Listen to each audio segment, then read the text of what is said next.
তেওঁ যেতিয়া চিকিৎসা মহাবিদ্যালয়ত চিকিৎসাধীন হৈ আছিলে প্ৰতিটো দিনেই তেখেতৰ চিকিৎসাৰ খবৰ লোৱা মেডিকেল কলেজলৈকে গৈ তেখেতৰ কথা বতৰা লোৱা ঘৰলৈ ঘূৰি আহিবৰ বাবে তেওঁৰ পছন্দ হেঁপাহ আছিল কেতিয়াবা খং উঠিছিল ডাক্তৰে ৰিলিজ কৰিব নোৱাৰিলে অভিমানত তেওঁ খোৱা এৰি দিছিলে এটা সময়ত আমি তেওঁক হস্পিটালৰ পৰা আহিব দিব খোজা নাছিলোঁ কিন্তু এটা সময়ত তেখেতৰ মান আৰু অভিমানৰ ওচৰত আমি হাৰ মানিছিলোঁ বিশেষকৈ যেতিয়া ঘৰৰ পৰা আমাক ক'লে যে মেডিকেলত এই ধৰণে থকাতকৈ ঘৰত থাকিলে ছাৰে বেছি সুবিধা পাব হয়তো স্বাস্থ্যৰ সোনকালে উন্নতি হ'ব তেতিয়া আমি তেখেত মেডিকেল কলেজৰ পৰা তেখেত ঘূৰি আহিছিলে ব্যক্তিগত জীৱনত বিশেষকৈ মোৰ মুখ্যমন্ত্ৰীৰ কাৰ্যকালত হয়তো মোৰ ভালখিনিক বহুতে প্ৰশংসা কৰিব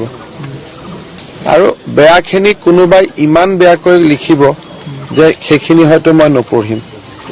কিন্তু সঁচাক সঁচা বুলি কোৱা আৰু মিছাক মিছা বুলি কোৱা আৰু মোক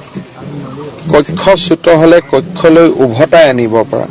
এগৰাকী অভিভাৱকক মই ব্যক্তিগতভাৱে হেৰুৱালো অসমৰ ভৱিষ্যত প্ৰজন্মৰ বাবে হোমেন বৰগোহাঁই আমাৰ মাজত জীয়াই থাকক তাৰ বাবে ৰাজ্য চৰকাৰে সকলোখিনি কৰিব এটা খোজ আমি বেছিকৈ দিম এটা খোজ আমি কম কৰি নিদিম আৰু দুই এটা ইতিমধ্যে পৰিকল্পনাৰ অনুজ পেগু ডাঙৰীয়াই মোৰ লগত পাতিছে তেওঁলোকৰ লগত আজিও আপুনি পাতিব পাৰে বা দুটা দিন পিছত যেতিয়া কথা বতৰাবিলাক আৰু অলপ ঠিক কৰিব পৰা পৰ্যায়ত আহিব সন্তানসকলৰ লগত আমি কথা পাতিম তেওঁ অজস্ৰ গুণমুগ্ধ আছিলে গুণমুগ্ধসকলৰ লগত আমি কথা পাতিম কিন্তু এটা কথা স্পষ্ট যে পাৰ্থিৱ শৰীৰ এই জগতৰ পৰা আঁতৰি যোৱাৰ পিছতো হোমেন বৰগোহাঁইক তেখেতৰ সৃষ্টি তেখেতৰ আদৰ্শক আমি আমাৰ ভৱিষ্যত প্ৰজন্মৰ বাবে জীয়াই ৰাখিম